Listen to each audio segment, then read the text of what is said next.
saluran tilawah Al-Quran dan kajian Islam.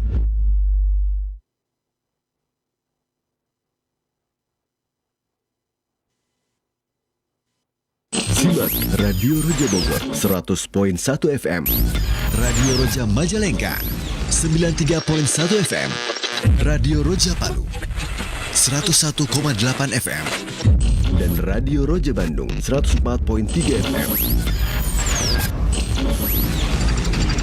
Menebar cahaya sunnah.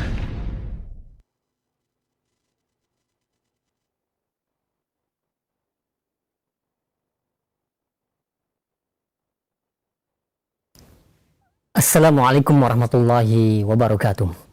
Alhamdulillah wassalatu wassalamu ala Rasulillah nabiyina Muhammadin wa ala alihi wa ashabihi wa man wala. Asyhadu an la ilaha illallah wahdahu la syarikalah wa asyhadu anna Muhammadan abduhu wa rasuluhu ma ba'du. Ikhwatul Islam, ma'azakumullah, sahabat Roja dimanapun Anda berada. Semoga Allah Subhanahu wa taala menjaga kita semua. Alhamdulillah, di kesempatan siang hari ini, di hari Senin, kita akan ikuti bersama kembali kajian ilmiah yang dihadirkan secara langsung dari pembahasan rutin, yaitu Kitab Al-Aqidatu Awwalan Law Kanu Ya'lamun, yang disampaikan oleh Ustaz Afifi Abdul Wadud hafizahullah ta'ala dari kota Yogyakarta. Masih dalam pembahasan sifat Ahlul Jannah, di pertemuan yang ke-11 ini, yaitu akan membahas mengenai sifat Ahlul Jannah yang gemar berinfak. Dan seperti biasa, kepada Anda para penanti Roja sekalian, setelah materi yang akan disampaikan, kami akan buka sesi interaktif, sesi tanya jawab. Bagi Anda yang ingin bertanya, silahkan bisa mengirimkan pertanyaan di layanan pesan WhatsApp, ataupun Anda bisa menghubungi kami di layanan telepon di 0218236543. Dan untuk Al-Ustaz, semoga Allah menjaga Al-Ustaz beserta keluarga, berkahi pertemuan kita di kesempatan siang hari ini, dan juga memberkahi ilmu yang akan disampaikan. Baik, kita akan simak bersama materi yang akan disampaikan. Kepada Al-Ustaz kami persilahkan, falyatafaddal mashkura.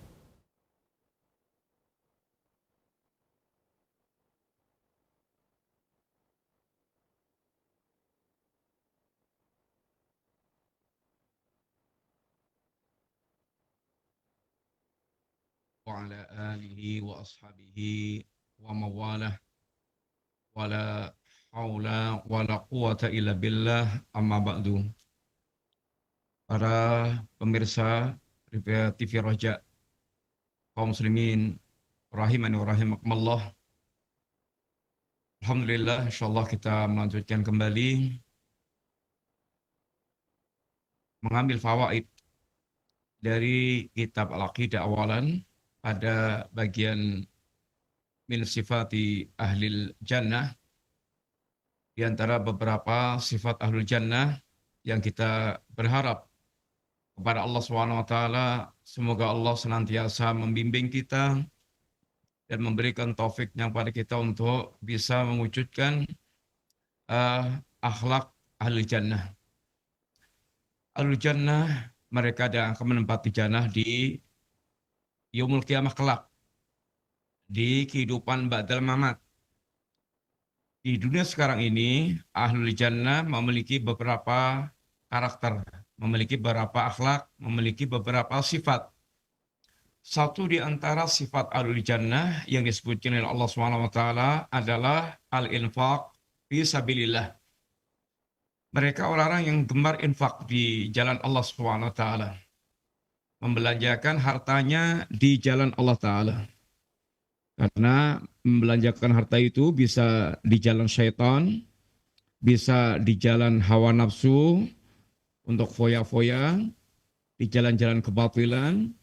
Bahkan ada orang mereka infak untuk menghalangi jalan Allah Ta'ala. Innal ladzina kafaru yunfiquna amwalahum liyasuddu an sabilillah. Orang-orang kafir itu mereka menginfakkan, ini membelanjakan harta-harta mereka justru dalam rangka untuk menghalangi dari jalan Allah SWT. Kaum mukminin di dunia ini yang mudah-mudahan Allah berikan taufiknya sampai menutup hidupnya dalam keadaan mukmin, yang sehingga akan menjadi ahlul jannah di yaumul qiyamah kelak. Sifat ahlul jannah di dunia diantaranya adalah mereka gemar berinfak di jalan Allah SWT. Sebagaimana beberapa ayat yang disebutkan oleh beliau di sini, seperti diantaranya dalam surat Ar-Ra'du, ketika Allah menyebutkan tentang beberapa sifat ahlul jannah, walladzina sabaru ibtigha'a wajhi rabbihim wa aqamus shalah wa anfaqu mimma razaqnahum sirran wa alaniyatan. Orang-orang yang mereka bersabar, sabar dalam meniti siratal mustaqim, yaitu meniti Islam, sabar dalam menjalankan perintah dan menjauhi larangan Allah Ta'ala, sabar untuk istiqamah terus berjalan di atas jalan yang lurus, sabar dalam mencari keridhaan Allah Ta'ala, dalam mencari, yaitu menginginkan wajah Allah Ta'ala. Mereka demikian pula orang menegakkan salat. Orang yang mereka berinfak dari sebagian harta yang Allah berikan kepada mereka sirran wa alaniyatan. Baik infaknya dilakukan dengan sembunyi-sembunyi maupun infaknya dilakukan dengan terang-terangan. Maka kata Allah, jannatu adnin yadkhulunaha. Mereka akan mendapatkan surga, akan memasuki surga. Wa man salaha min abaihim wa aswajihim wa dzurriyyatihim. Dan mereka akan masuk surga Jannatun Naim, Jannatu Aden, bahkan bersama dengan orang-orang saleh dari kalangan bapak mereka, dari kalangan istri-istri mereka, dan dari kalangan para anak turun mereka. Di sini satu di antara sifat ahlul jannah yang disebutkan Allah adalah wa anfaqu mimma razaqnahum sirran wa alaniyatan. Demikian juga di ayat yang lainnya, di antaranya dalam surat Ad-Dariyat ayat yang ke-51, Allah Subhanahu wa taala ayat yang ke-15, Allah Subhanahu wa taala menegaskan innal muttaqina fi jannatin wa uyun. Sesungguhnya orang-orang yang bertakwa itu mereka berada di surga-surga dan mata air yang memancar, yang menggambarkan tentang keindahan tempat yang mereka itu tempati. Di jannah penuh dengan taman-taman yang indah, dengan segala kenikmatan yang Allah sediakan di jannah, dan ada mata air yang memancar, yang menambah kesejukan, keindahan mereka. Sebagaimana di dunia ini, orang betapapun suka dengan kebun-kebun, dengan taman-taman, apalagi ada pancuran-pancuran airnya. Akhidina ma'atahum rabbuhum. Mereka sedang menikmati apa yang Allah berikan pada mereka. Allah berikan di surga segala kenikmatan, yang kenikmatan jannah secara umum digambarkan dengan gambaran yang Allah sampaikan, mala ainun ra'at, wala udunun sami'at, wala khatara ala qalbin bashar. Kenikmatan yang tidak pernah dilihat oleh mata, yang tidak pernah didengar oleh telinga, kenikmatan yang bahkan sekedar terlintas dalam hati manusia pun enggak. Semuanya di luar apa yang manusia pernah nikmati, bayangkan semuanya di luar itu. Innahum kanu qabla dzalika muhsinin. Di antara amalan-amalan yang menyebabkan mereka sampai dimasukkan Allah ke jannah adalah dulu dia adalah orang-orang yang berbuat ihsan. Berbuat ihsan kepada Allah, berbuat ihsan kepada para hamba Allah dengan akhlak yang mulia. Kanu qalilan minal laili ma yahja'un. Mereka di malam hari sedikit tidur. Mereka banyak menggunakan malamnya untuk khalwat dengan Allah, untuk qiyamul lail, untuk bersimpuh di hadapan Allah Subhanahu wa taala. Wabil ashari hum yastaghfirun. Di waktu sahur bersama dengan malamnya dia qiyamul lail, dia bermunajat kepada Allah. Di waktu sahurnya mereka beristighfar kepada Allah taala. Wa fi amwalihim haqqun lisail wal mahrum. Demikian pula satu di antara haknya adalah dalam harta mereka adalah haknya orang yang meminta dan orang mereka butuh tapi tidak meminta-minta. Maka di sini di antaranya adalah ahlul jannah yang akan menikmati jannah. Satu di antara akhlaknya di dunia adalah wa fi amwalihim haqqun lisail wal mahrum. Alias orang mereka berinfak, memberikan sebagian harta pemberian Allah Ta'ala baik kepada as-sa'il, orang mereka meminta-minta karena kebutuhan, dan orang mereka sungguhnya butuh tetapi tidak menampakkan dengan meminta-minta. Maka mereka menginfakkan hartanya ini untuk mereka. Demikian juga dalam surat yang lainnya Allah Subhanahu wa taala ketika menyebutkan tentang akhlak ahlul jannah dalam surat As-Sajdah, tatajafa junubuhum anil madaji yad'una rabbahum khaufan wa tama'an. Mereka adalah orang-orang yang lambungnya jauh dari tempat tidur, alias mereka sedikit tidur. Lambung mereka jauh dari tempat tidur, banyak bangun di waktu malam untuk menyendiri, muhasabah, bersimpuh di hadapan Allah Subhanahu wa taala. Yad'una rabbahum khaufan wa tama'an. Mereka senantiasa berdoa kepada Allah dengan penuh rasa takut dan harap cemas. Mereka senantiasa menggantungkan harapan kepada Allah, mereka berdoa kepada Allah, meminta kepada Allah, beribadah kepada Allah Ta'ala. Wa mimma razaqnahum yunfiqun. Dan mereka orang-orang yang menginfakkan sebagian rezeki yang kami berikan kepada mereka. Fala ta'lamu nafsun ma ukhfiya lahum min qurrati a'yunin jazaa'an bima kanu ya'malun.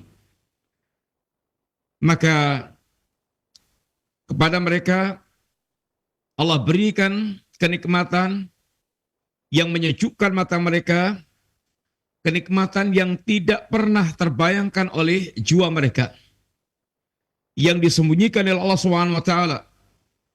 Kenikmatan yang selama ini tidak pernah terbayangkan oleh mereka. Itu semuanya jazaa'an bima kanu ya'malun, sebagai balasan terhadap perbuatan yang telah mereka lakukan. Maka satu di antara balasan bagi ahlul jannah, di antara amalan ahlul jannah yang mereka akan menikmati kenikmatan ma ukhfiya lahum min qurrati a'yunin, yaitu kenikmatan-kenikmatan yang belum pernah mereka nikmati, semua di luar apa yang pernah mereka dapatkan di dunia. Satu di antara amalannya adalah yaitu wa mimma razaqnahum yunfiqun. Demikian juga Allah Subhanahu wa taala menyebutkan di antara ini ayat yang lainnya wa yut'imuna at-ta'ama ala hubbih miskinan wa yatiman wa asiran. Di antara akhlakul jannah adalah mereka memberikan makan dari makanan yang dia sukai, baik kepada orang miskin, atau kepada anak yatim, atau kepada asiran, ini tawanan, yang menunjukkan bahwasanya boleh kita memberikan makanan kepada orang-orang kafir, karena tawanan di zaman Nabi, ya orang-orang kafir, yang ditawan Nabi adalah orang-orang ini kafir, boleh memberikan makanan kepada ini mereka. Maka balasan untuk mereka, wa jazahum bima sabaru jannatan wa hariral. Dan balasan untuk mereka atas kesabaran mereka di dunia adalah jannatan wa harira, surga dan ini kain sutera. Ini adalah di antara beberapa ayat yang disebutkan oleh Allah Subhanahu wa taala dalam beberapa ayat dalam Quran yang menyebutkan satu di antara akhlak ahlul jannah adalah mereka bagaimana suka berinfak ketika di dunia ini. Di antara pertanyaannya adalah, kenapa sih ahlul jannah di dunia ini mereka gemar berinfak, suka berinfak? Di antara jawabannya adalah yang pertama. Li'anna Allah amarahum fi kitabi bil infaq fi sabilih. Allah Subhanahu wa taala yang telah memerintahkan kepada kaum mukminin yang menginginkan surga agar mereka berinfak fisabilillah, berinfak di jalan Allah Subhanahu wa taala sebelum kehabisan waktu, sebelum ini kehabisan masa infak itu akan diterima oleh Allah Subhanahu wa taala.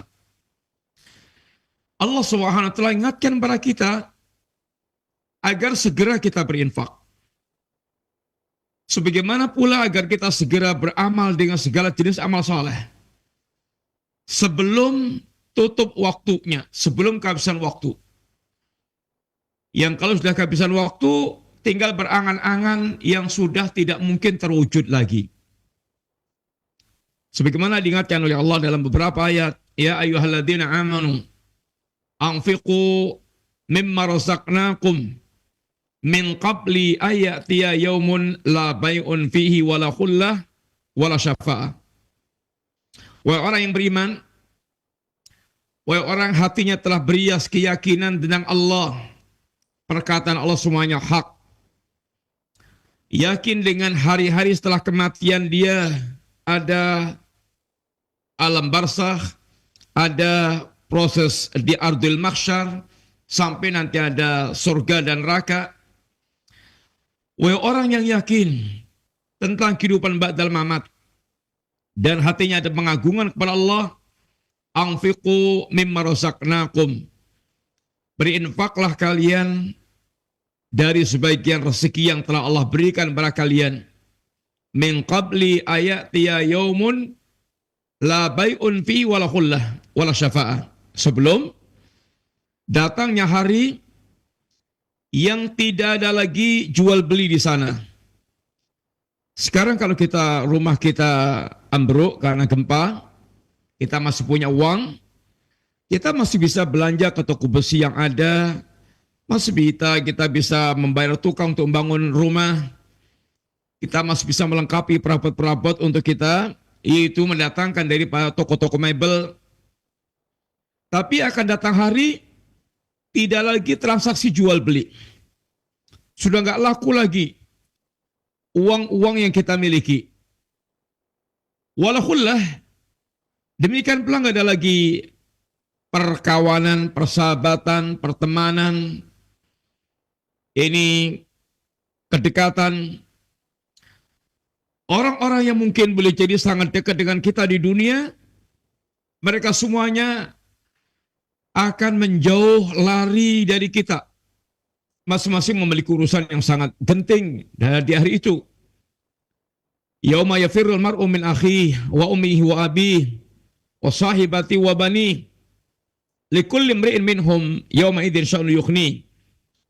Hari itu setiap orang akan lari dari saudaranya, akan lari dari ibunya, ayahnya, istrinya, anaknya. Ini semuanya orang dekat. Mereka lari semuanya. Karena masing-masing memiliki urusan yang harus mereka disibukkan dengan urusan masing-masing.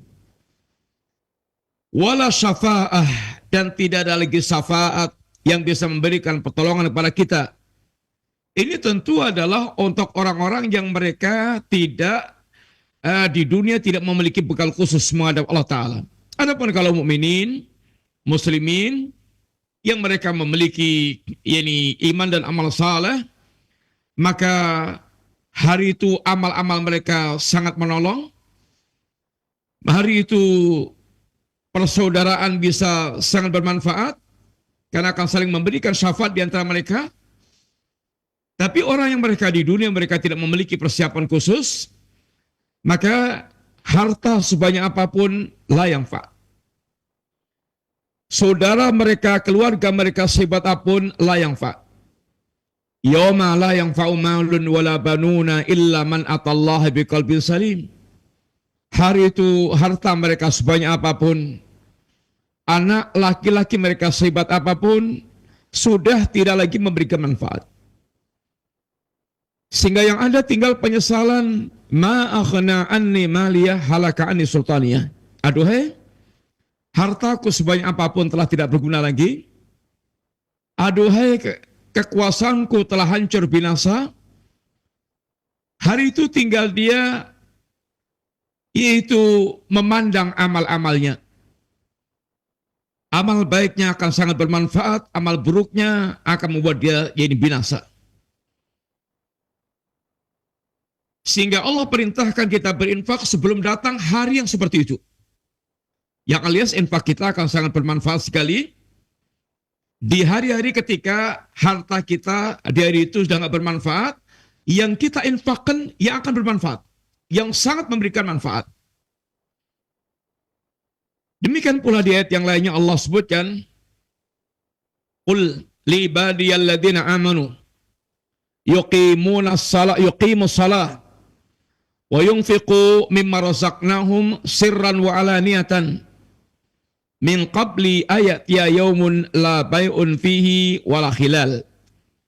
Katakanlah kepada para hambaku yang beriman, yang hatinya telah ada rasa pengagungan kepada Allah dan dia telah memiliki keyakinan akan ada hari-hari ini ba'dal mamat, setelah kematiannya, agar mereka menegakkan salat, agar mereka berinfak dengan sebagian harta mereka sirran wa alaniyatan, baik secara sembunyi-sembunyi atau terang-terangan. Infak itu seandainya bisa kita sembunyikan. Dan itu akan lebih berkualitas, akan lebih bisa mendorong untuk ikhlas, akan lebih bisa untuk dia belajar semata-mata hanya berharap apa yang dijanjikan Allah SWT. Atau boleh jadi juga boleh terang-terangan ketika ada kebutuhan, memberikan contoh umpamanya, memberikan teladan. Di saat sekitar Anda boleh jadi pelit semuanya, bakhil semuanya, susah banget untuk mereka itu untuk mengeluarkan hartanya, maka seruan infak kadang-kadang tidak mempan. Lalu Anda memberikan contoh kepada mereka, saya sekian. Kadang-kadang begini dengan begitu akan menggerakkan orang lain untuk kemudian dia juga ikut berinfak. Maka dalam kondisi ingin memberikan contoh dan bisa mendorong orang lain untuk berinfak, maka bisa dilakukan infak dengan terang-terangan. Intinya sembunyi-sembunyi, terang-terangan, tetap bagaimana caranya kita memelihara keikhlasan semata-mata, berharap balasan yang lebih sempurna dari Allah SWT. Lakukan infak sebelum datang hari yang tidak lagi jual beli di dalamnya dan tidak lagi pertamanan dari itu.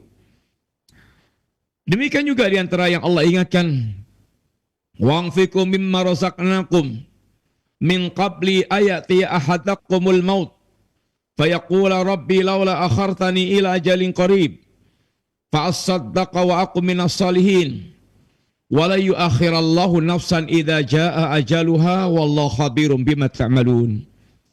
Berinfaklah kalian dari sebagian harta yang Allah berikan pada kalian. Berinfak sebagian harta aja, bukan keseluruhannya. Allah menginginkan kita berinfak sebagian dari pemberian Allah Subhanahu wa taala.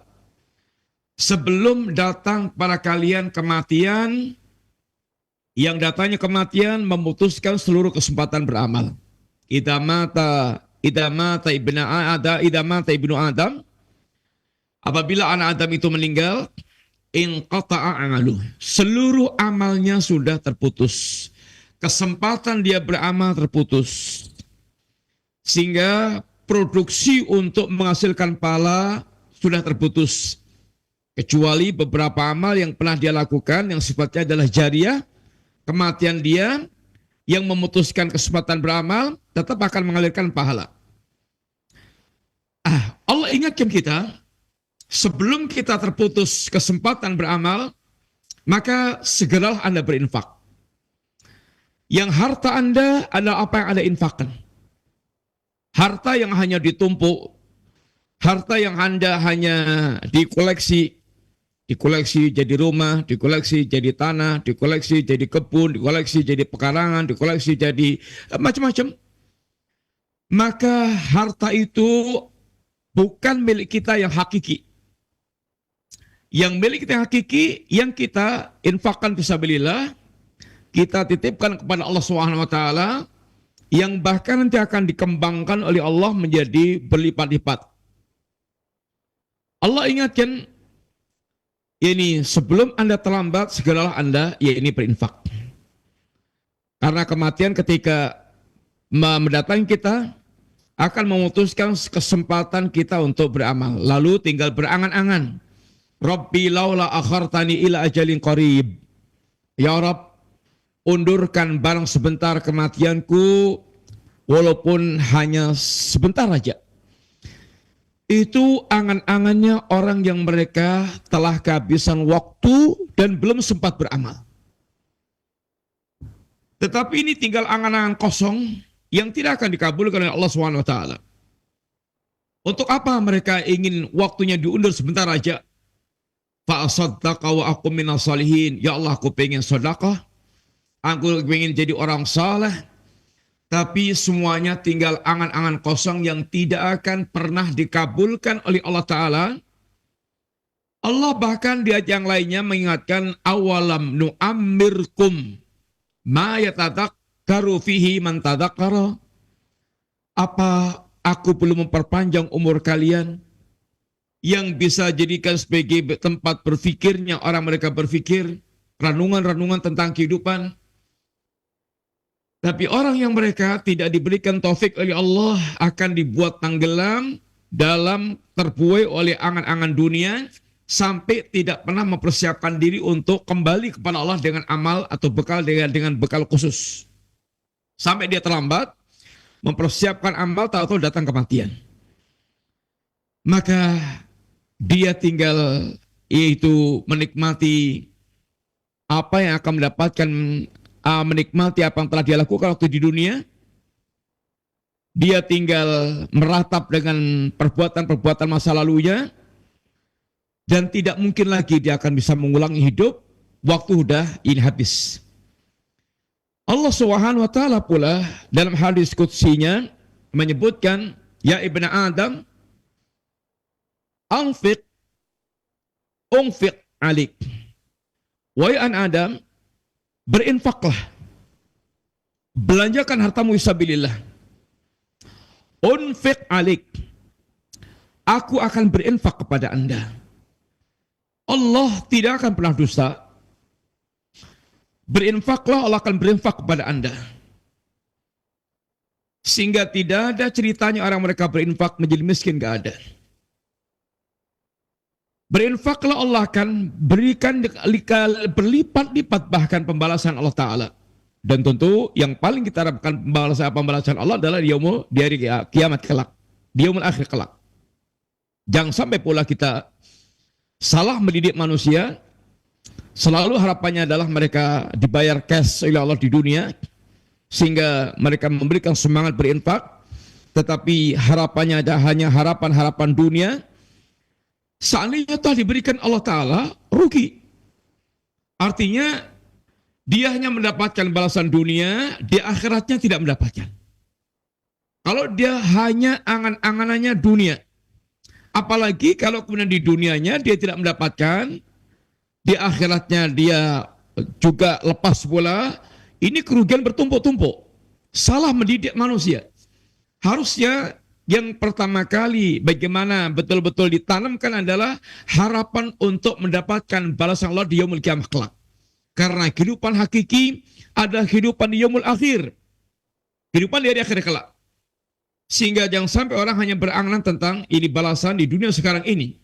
Apalagi kemudian ketika dibuai dengan harapan-harapan di dunia, lalu ternyata dia tidak mendapatkan balasan seperti yang dia inginkan. Dia akan marah, dia akan murka, dia akan protes, karena dia tidak mengharapkan apa yang ada di sisi Allah Subhanahu wa taala. Nabi kita pun juga mengingatkan pada kita tentang ini sifat dermawan untuk kita infak fisabilillah ini. Ya ayuhan nas, absus salam wa at'imut ta'am wasilul arham wasallu bil laili wan nasu niyam tadkhulul jannata bisalam. Wahai manusia, sebarkan salam. Ini syiar menyebarkan salam assalamualaikum atau assalamualaikum warahmatullah, atau lengkapnya adalah assalamualaikum warahmatullahi wabarakatuh. Ini syiar Islam yang mengandung doa yang Masya Allah. Didoakan keselamatan. Assalamualaikum, semoga keselamatan atas kalian, selamat dunia, selamat akhirat, selamat agamanya, selamat ini dunianya, diberikan kesehatan, selamat dari segala musibah-musibah. Warahmatullah, semoga Allah senantiasa mencurahkan rahmat kepada kalian. Hidup yang dirahmati Allah, jauh daripada laknat, kehidupan yang terlaknat. Wabarakatuh, kehidupan yang diberkahi Allah, yang kebaikannya melimpah ruah. Doa ini jangan diganti. Syiar yang sangat agung ini jangan diganti dengan yang lainnya. Ini syiar yang diajarkan oleh Allah SWT yang mengandung doa yang Masya Allah, yang sangat luar biasa, yang sangat kita butuhkan dalam kehidupan ini. Keselamatan, rahmat, barokah kehidupan. Wa'at'imut ta'am, berilah manusia makan. Berilah makan pada manusia. Sangat bagus seandainya Anda memang belajar untuk bagaimana setiap hari menyediakan, menyisihkan sebagian makan, memang sengaja ingin diberikan pada yang lainnya. Atau bahkan yang menjual nasi, kalau perlu yang jual warung, yang punya warung nasi, warung makan, sengaja dia sisihkan beberapa bungkus untuk kemudian dikasihkan kepada ini manusia. Kebiasaan untuk memberikan makan pada manusia. Menjamu tamu, memberikan makan pada orang kelaparan, atau memberikan hadiah-hadiah makanan kepada ini kawan, kepada tetangga, kepada ini masyarakat. Kebiasaan atau memberikan makan satu di antara akhlaknya ahlul jannah. Wa yut'imuna ta'ama ala hubbi. Mereka memberikan makanan dari yang dia senangi. Wasilul arham, sambung silaturahim. Orang mereka memiliki hubungan rahim dengan kita, orang tua kita yang paling utama, kemudian saudara-saudara kita, kemudian kerabat-kerabat kita, dan menyambung silaturahim dengan mereka bukan hanya sekedar hanya nyambung perkataan. Kalau mereka miskin, bagaimana Anda bawakan kebutuhan untuk mereka? Ini adalah bagaimana Anda menyambung silaturahim. Wasallu bil laili wan nasu niyam. Dan salatlah malam saat manusia tertidur. Biasa manusia kemudian mereka lelap tertidur, bangunlah untuk menyempatkan waktu khalwat dengan Allah Subhanahu wa taala, terkhusus sepertiga malam yang terakhir. Tentang qiyamul lail, Nabi wasiatkan agar kita betul-betul menjaga, karena termasuk di antaranya adalah da'bus salihin. Kebiasaan orang saleh adalah mereka menjaga qiyamul lail. Bahkan walaupun Anda hanya yaitu memelihara witir 1 rakaat paling minimal, atau witir 3 rakaat, dan berusaha belajar untuk kemudian Allah bisa menolong Anda meningkatkan 1 rakaat, ke 3 rakaat, ke 5 rakaat, ke 7 rakaat, dan seterusnya. Sampai Anda bisa kemudian menikmati qiyamul lail tersebut. Menjadi sebuah kebutuhan yang Anda menikmati dengan qiyamul lail tersebut. Minta tolonglah kepada Allah, pasti Allah akan kabulkan. Dengan niat yang serius, dengan tekad yang kuat, insya Allah Allah akan kabulkan itu niat-niat ini Anda. Tadkhulul jannata bisalam.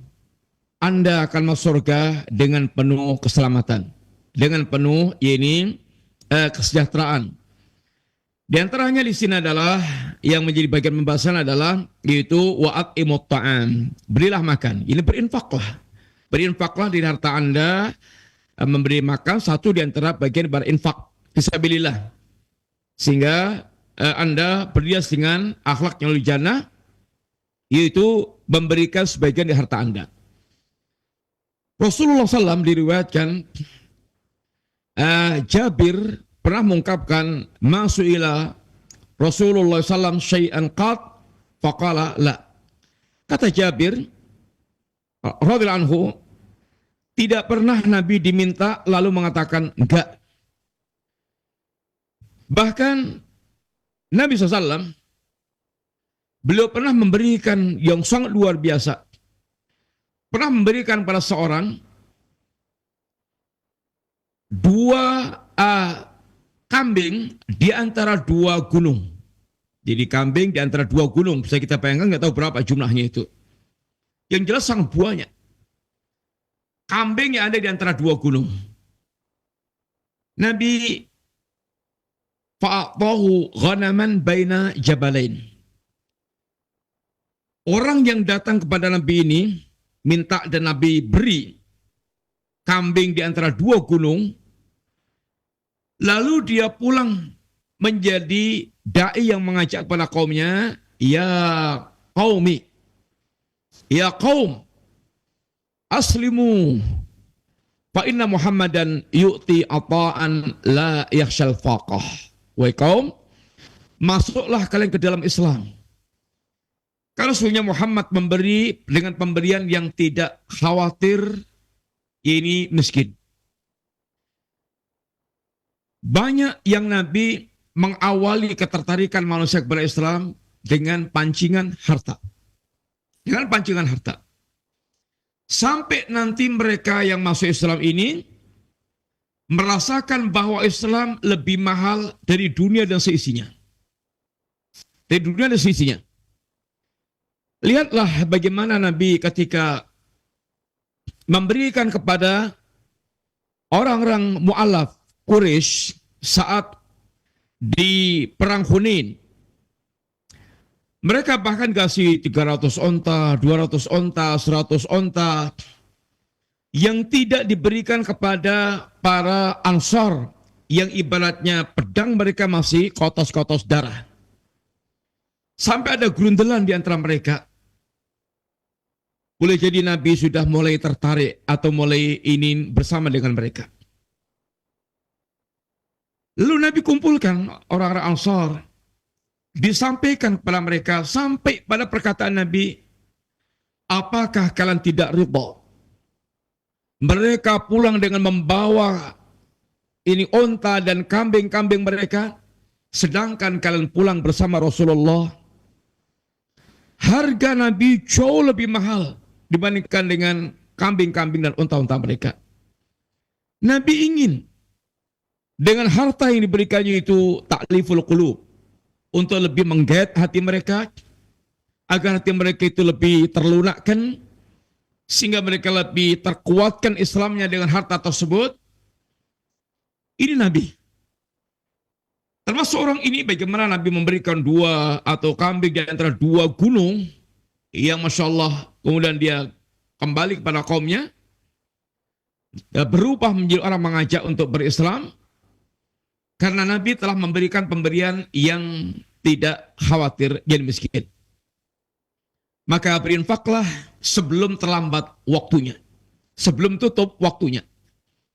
Mumpung masih kaya, mumpung masih punya, sebelum nanti ternyata hidupnya jadi bangkrut, sudah nggak punya-punya lagi, baru angan-angan. Jadukno, dulu saya ketika masih punya, tapi tinggal mimpi-mimpi.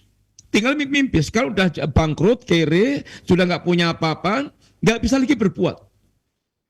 Atau sebelum tutup, ini usia.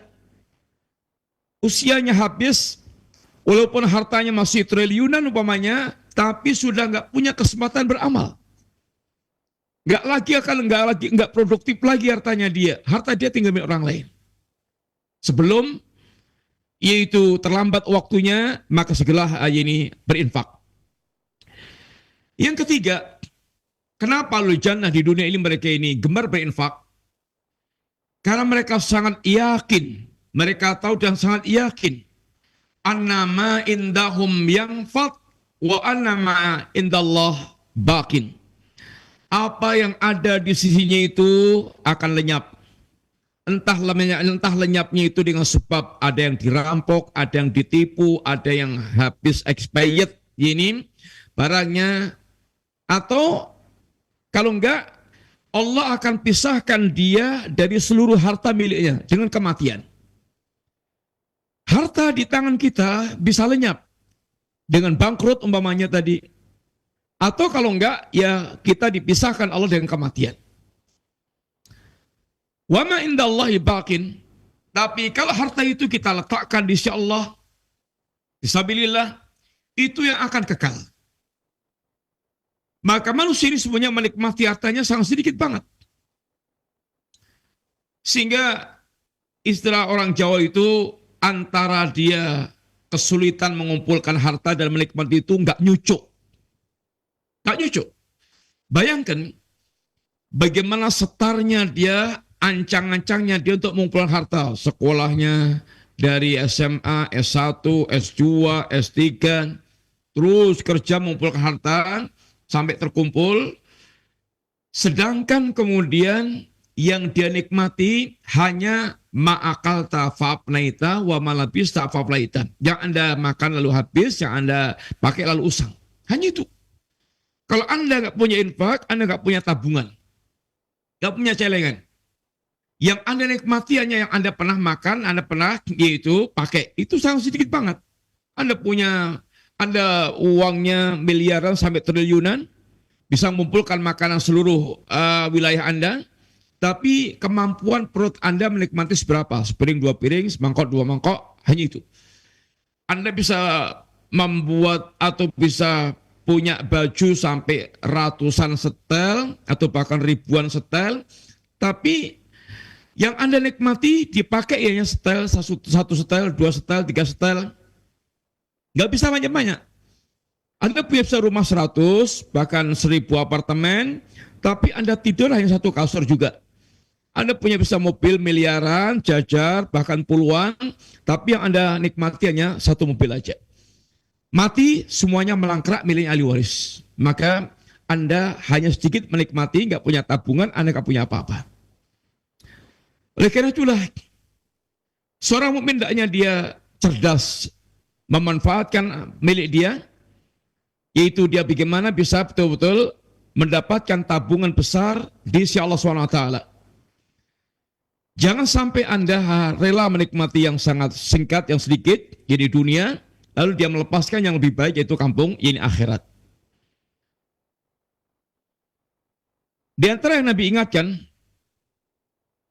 man tasaddaqa bi'adli tamratin min kasbin tayyib wala yaqbalullahu illa tayyib wa innallaha yataqabbaluha biyamini thumma yurbiha li sahibiha kama yurbi ahadukum faluwahu hatta takuna mithlal jabal.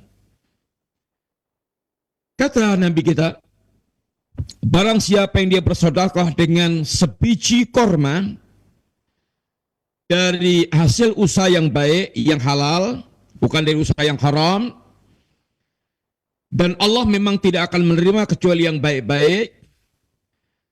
Orang yang mereka berinfak, walaupun hanya dengan sebiji korma dari usaha yang halal, lalu Allah terima dengan tangan kanannya, Allah kembangkan sampai kemudian menjadi seperti gunung.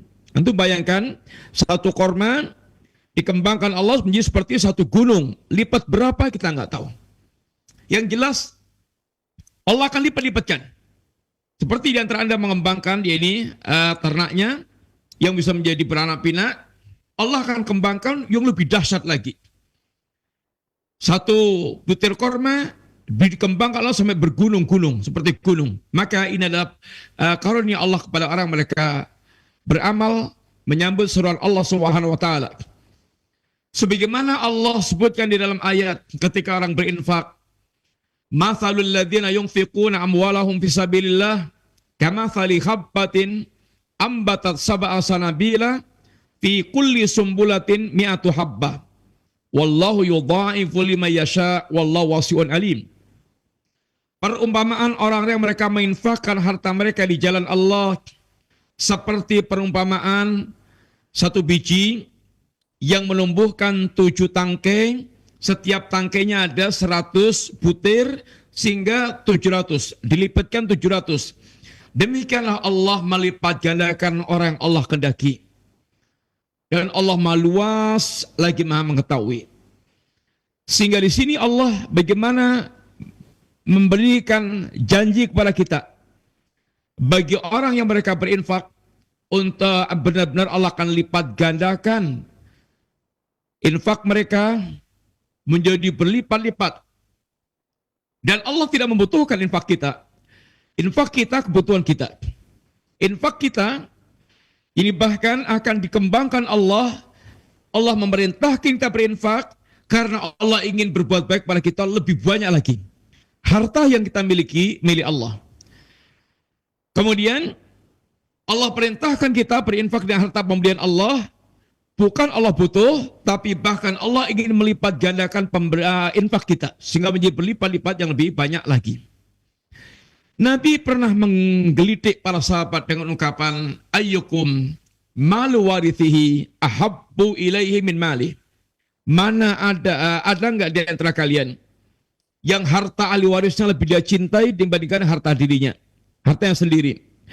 Kata mereka, ya Rasulullah, ma minna ahadun illa maluhu ahabbu ilaih.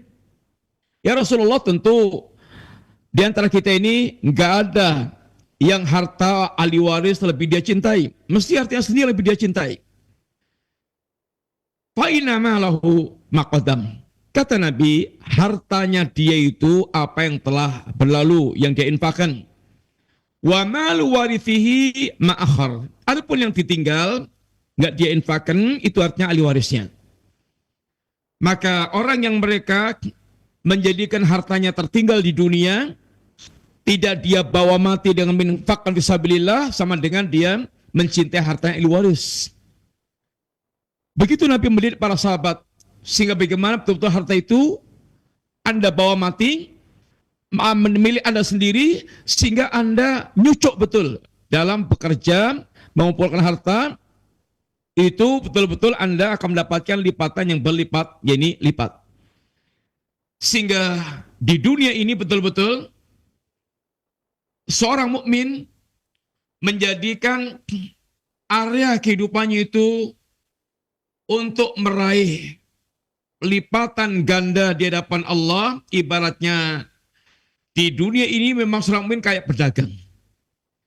Yang Allah mengajak kita bertransaksi, maka dia akan menggunakan kesempatan itu dengan harapan Allah yang akan melipat gandakan keuntungan yang berlipat-lipat.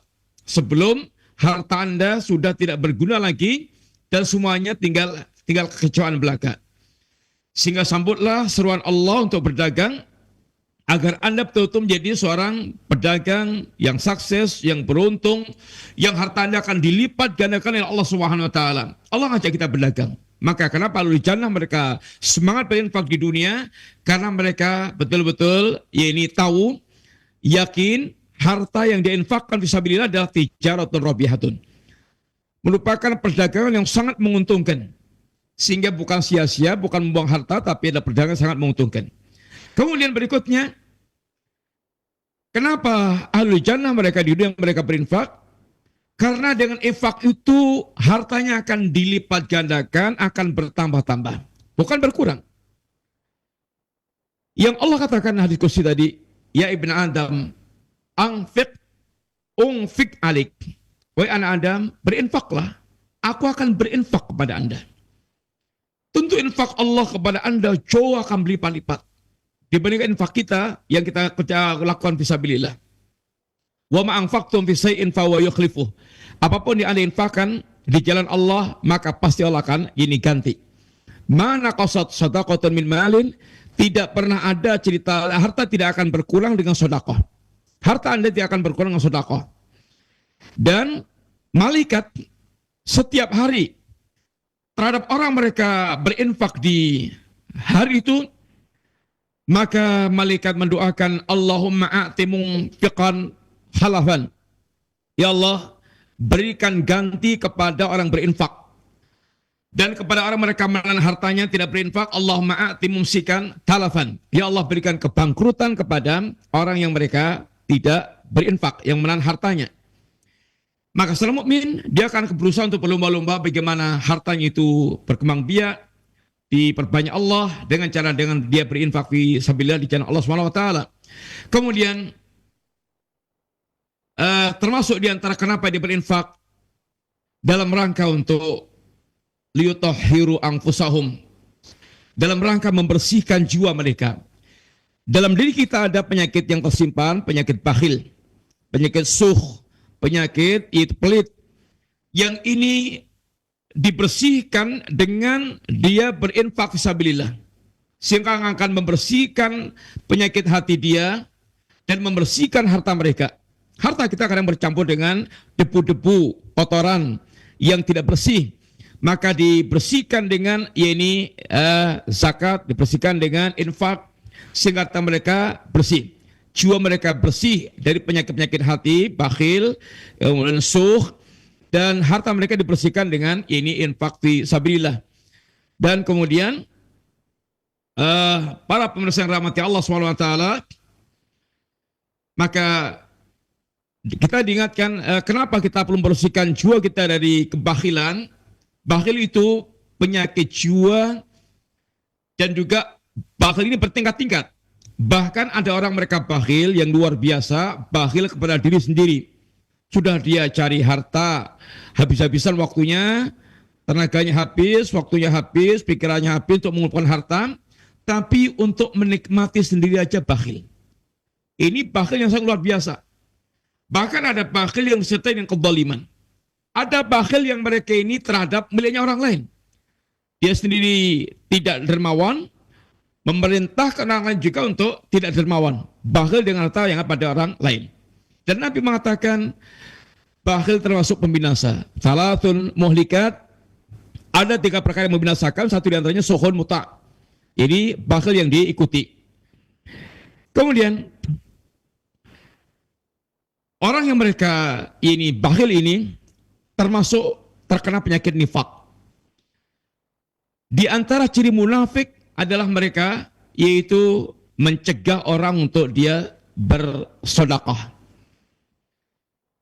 Maka orang yang mereka ini bakhil, maka dia termasuk terkena penyakit nifak. Atau dia tadinya berangan-angan, kalau dia berikan harta, dia pengen sedekah, tapi begitu Allah berikan, maka bakhil lebih. Dia menjadi bakhil dengan pemberian Allah SWT tersebut.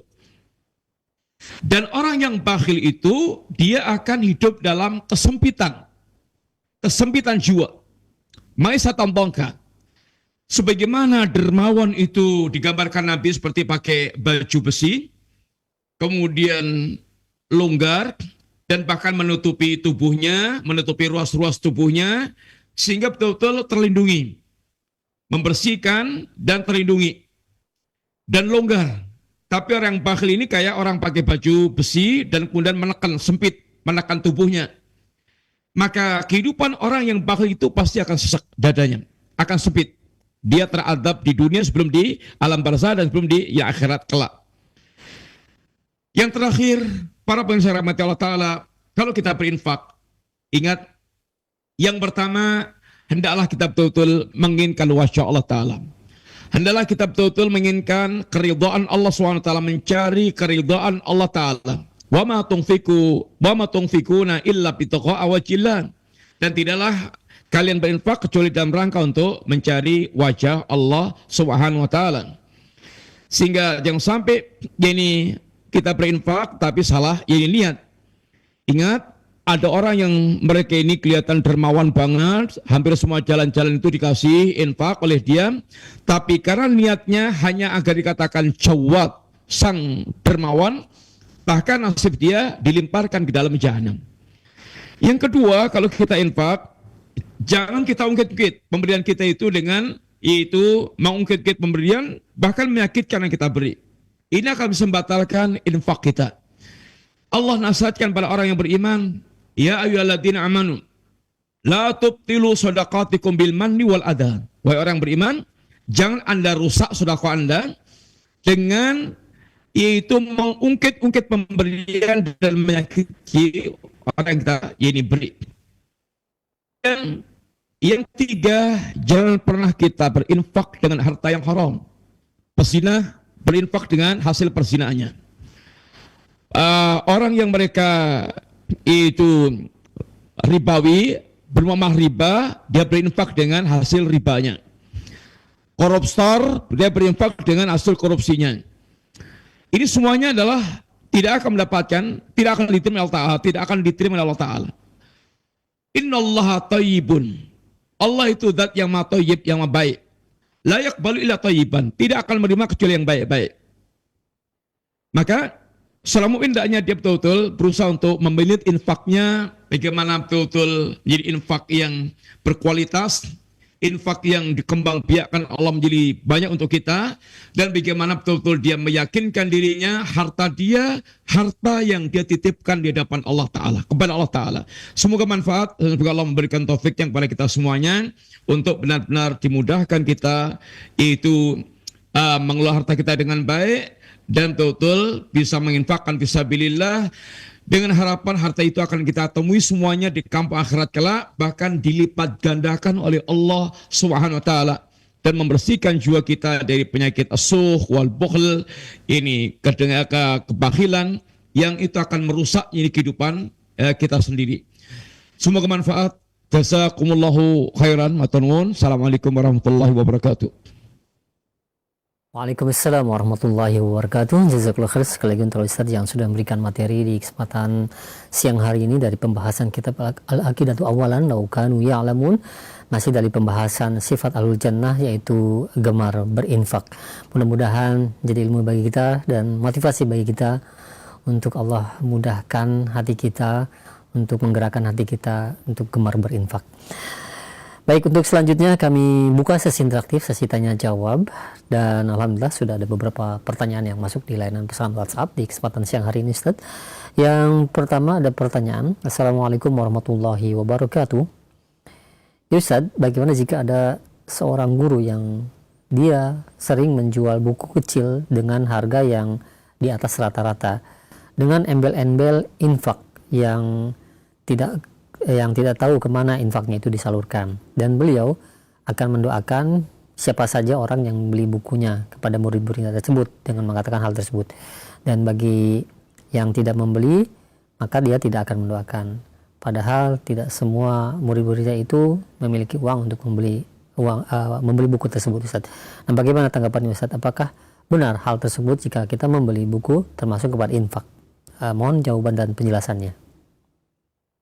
Gimana? Ustadz menjual buku? Hah? Menjual buku?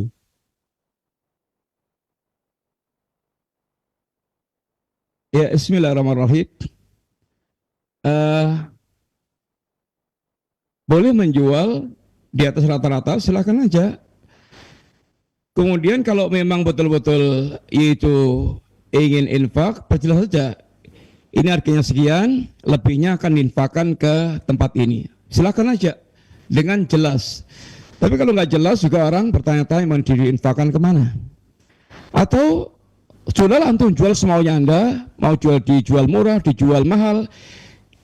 Kalau Anda punya infak, infakkan aja, nggak usah meminta orang merengek-rengek kepada orang. Gini seakan-akan Anda itu menjual barang dagangan dengan merek infak. Yang sampai kita ini justru menjual infak dengan untuk melariskan barang dagangan kita. Silahkan usaha dengan trik dan strategi yang Anda buat, tetapi nggak usahlah pakai embel-embel nanti untuk infak segala macam. Mau infak aja. Karena infak termasuk diantara, bahkan kalau bisa kita sembunyikan. Kita sembunyikan, jangan kita umumkan, jangan kita pamer-pamerkan. Kalau kita apalagi sudah menjual, kemudian dengan embel-embel infak, apalagi infaknya nggak jelas kemana juga, maka nanti seakan-akan ada unsur meminta-minta, merendahkan dengan cara seperti itu. Kalau Anda ingin jualan, silakan membuat trik strategi jualan yang bagus. Gimana caranya bisa laris, tentunya kembali kepada Allah Ta'ala keputusannya, kita yang bisa berusaha. Kalau infak aja. Sembunyikan niat infak Anda. Ini Anda itu hasil dagangan itu Anda niatkan untuk infak fisabilillah, lebih baik yang tak antara Anda dengan Allah Ta'ala. Adapun kalau jika Anda ya Allah akan mudahkan Anda terjual barang dagangannya, ya kalau enggak ya bersabar dengan kondisi yang masih Allah takdirkan untuk Anda. Tapi jangan punya kebiasaan yaitu menjual barang kita dengan embel-embel infak hanya untuk pelaris. Sehingga seakan-akan dibawa-bawa infak untuk melariskan barang dagangan kita. Kalau Anda jualan infak sehingga beda amalan, jualan adalah sendiri, infak sendiri, dan kalau bisa infak tentu lebih layak untuk disembunyikan. Sehingga orang tidak terbebani pula dan orang tidak tertarik dan orang tidak kemudian seakan ada rasa kasihan kepada Anda kemudian beli barangnya padahal ini kurang butuh. Atau memang kalau Anda ingin menjual barang suatu, memang ini barang dilelang untuk bangun masjid. Ya sudah, itu jika Anda tidak mengambil bagian. Tapi kalau Anda masih ambil bagian di situ, ada unsur kayak ada sedikit banyak, itu nanti orang melas dan terdorong, tapi ada rasa melasnya. Wallahu ta'ala a'lam, ini bisawab. Hendaknya seorang dia lebih warok dalam masalah ini. Jangan sampai terseret kepada membawa nama agama tapi untuk yaitu kepentingan dunia dia. Embel-embelnya infak tetapi Anda ada jualan dengan barangnya itu sehingga agak lebih menarik dengan cara begitu. Wallahu taala a'lam bishawab. Nah, baik, alhamdulillah, terima kasih banyak Ustaz, jazakallahu khair atas jawaban dan penjelasannya. Yang kedua masih kami ajukan Ustaz pertanyaan di layanan pesan WhatsApp. Nah Ustaz, jika kita masih memiliki hutang yang kita mungkin bisa membayar dengan mencicilnya, lalu kita ingin berinfak supaya hutang kita itu cepat lunas Ustaz. Salah satu dengan tujuan selain karena Allah.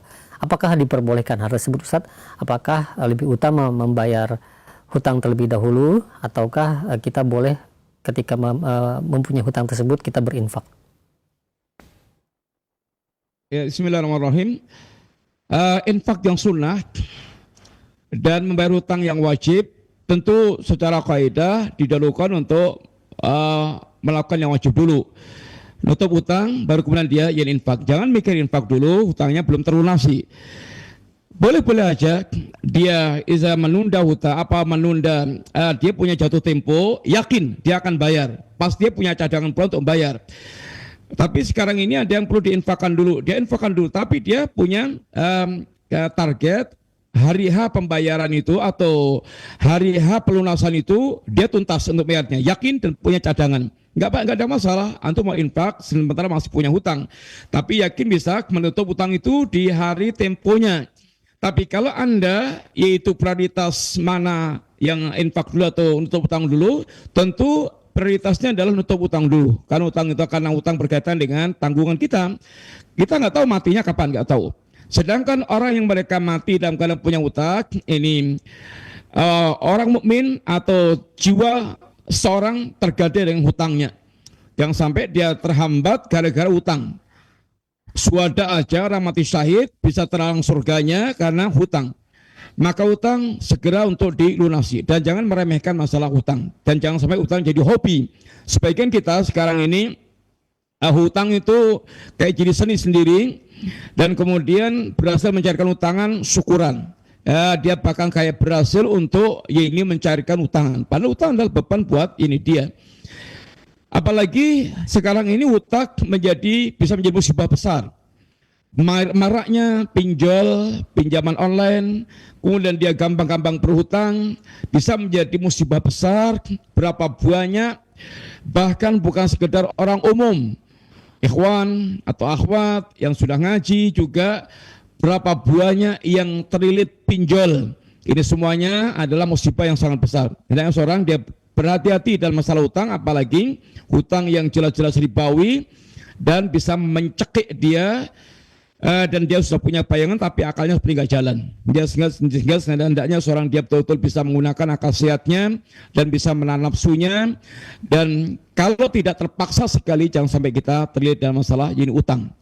Boleh utang, boleh yang jelas utang itu boleh. Nabi juga menggadaikan baju besinya, Nabi juga berutang, tapi Nabi bagaimana memberikan contoh mengembalikan yang terbaik menjadi pengutang yang baik. Dan bagaimana Nabi itu mengingatkan pada kita tentang berbagai macam, yaitu keburukan-keburukan orang yang mereka berhutang. Di antaranya adalah suka dusta dan suka membeli janji, suka menyelisih janji. Kapan dikembalikan? Minggu depan. Minggu depannya ternyata depannya sampai kiamat depan terus, sehingga tidak pernah ini ketemu depannya itu. Membeli janji dan kadang-kadang begitu hutang cair, kemudian nomor HP putus, alamat rumah pindah, ambles ke bumi mana, sehingga susah dicari. Ini adalah musibah ketika kita ini berhutang. Kita sendiri diajari pelindung dari hutang. Ini berlindung kepada Allah minal maghram, dari terlilit yakni hutang. Sekali lagi, jangan sampai kita menjadi penghobi hutang. Wallahu taala a'lam bishawab. Nah, baik, alhamdulillah, terima kasih banyak Ustaz atas jawaban dan nasihatnya, Masya Allah. Dan selanjutnya kami berikan kesempatan satu penelpon yang ingin bertanya secara langsung, silakan kami tunggu. Ya, waalaikumsalam warahmatullahi wabarakatuh. Dengan hamba Allah di Jakarta. Ya, silakan Ibu. Ana mau bertanya Pak Ustadz, Afan, ini kalau misalnya ini Pak Ustadz, kalau misalnya kita berjualan Pak Ustadz, halo? Iya, silakan. Kalau misalnya kita berjualan, terus pada saat kita berjualan ini, kita apa namanya Pak Ustadz, itu apa namanya tuh, kita menjual barang dagangan orang, tapi barang dagangannya misalnya belum ada, tapi kita udah pernah ngejual barang tersebut. Tapi kalau mau pesan, barangnya nanti ada di tempat orang lain. Barang seperti itu dijual boleh nggak Pak Ustadz? Ini tentang muamalah berarti Bu ya? Iya, kita udah pernah ngejual sebelumnya. Terus sama satu lagi ini Pak Ustadz. Kalau satu saja Ibu. Ini penting banget Pak Ustadz, penting banget, boleh nggak Pak Ustadz? Iya.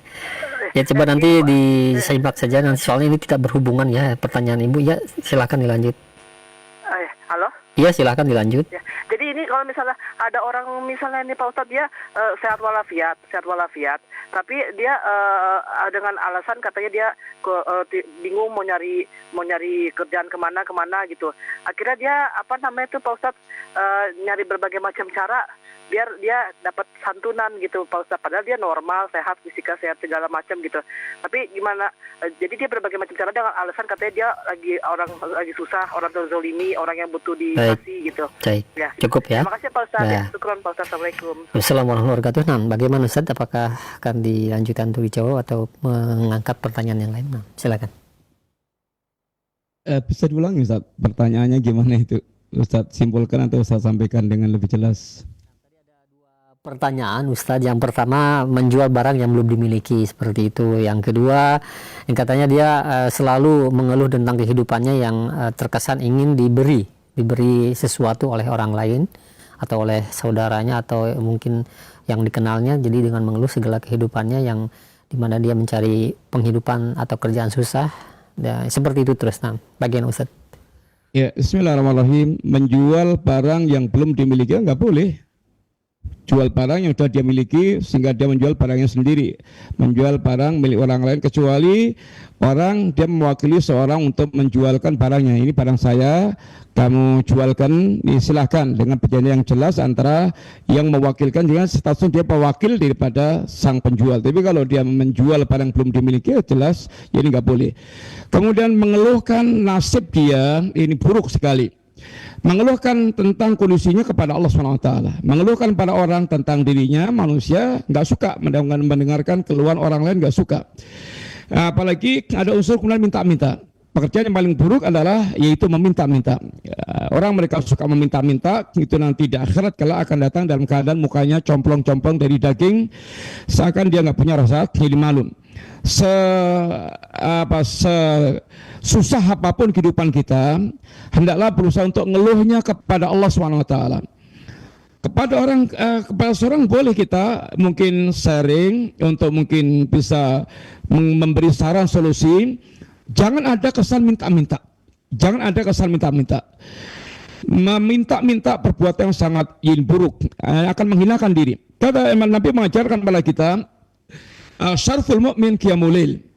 Kemuliaan seorang mukmin adalah dengan dia qiyamul lail. Dia bagaimana menyempatkan salat malam sehingga dia memiliki kedudukan khusus di hadapan Allah Ta'ala. Kemuliaan mukmin adalah dia menyempatkan dengan qiyamul lail.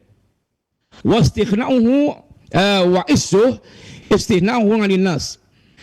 Wa issuh, dan kehormatan seorang mukmin, izzahnya itu, kemuliaannya itu, atau izzah yaitu kewibawaannya itu adalah dengan dia merasa tidak butuh orang lain. Dia merasa cukup dari keinginan orang lain. Kalau kita mengeluhkan tentang diri kita, keluhkan kepada Allah SWT. Sebagaimana Nabiullah Ayub, Nabiullah Yakub mengeluhkan kepada Allah SWT, mengeluh kepada Allah tidak tercela. Tapi mengeluh pada makhluk termasuk tidak bersabar. Apalagi mengeluhkan kesulitan kita seperti mengeluhkan Allah kepada ini orang lain. Mengeluhkan Allah yang memberikan musibah kepada ini orang lain.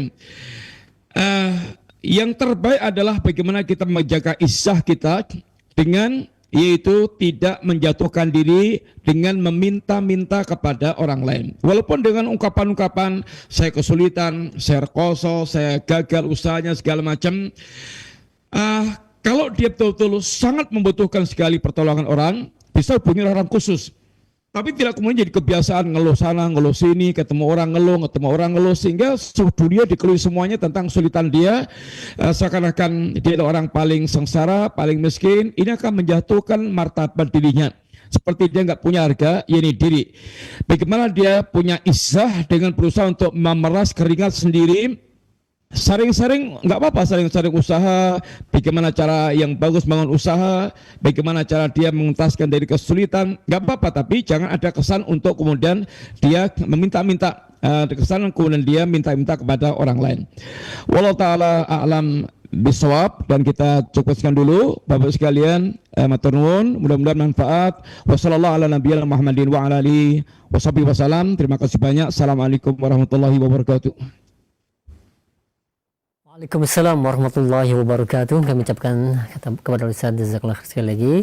Terima kasih banyak atas waktu yang telah diluangkan untuk kami semua dan ilmu yang telah disampaikan dari pembahasan kitab Al-Aqidatu Al-Walan Law Kanu Ya'lamun, dari masih pembahasan sifat Ahlul Jannah, dan pada kesempatan ini yaitu gemar berinfak, salah satu sifat Ahlul Jannah tersebut yang mudah-mudahan Allah karuniakan kepada kita untuk bisa memaksakan diri kita gemar berinfak. Demikian kami undur diri, mohon maaf apabila ada kesalahan.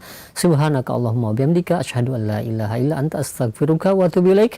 Wassalamualaikum warahmatullahi wabarakatuh. Innal hamdalillah nahmaduhu wa nasta'inuhu wa nastaghfiruh. Jazakallahu khairan.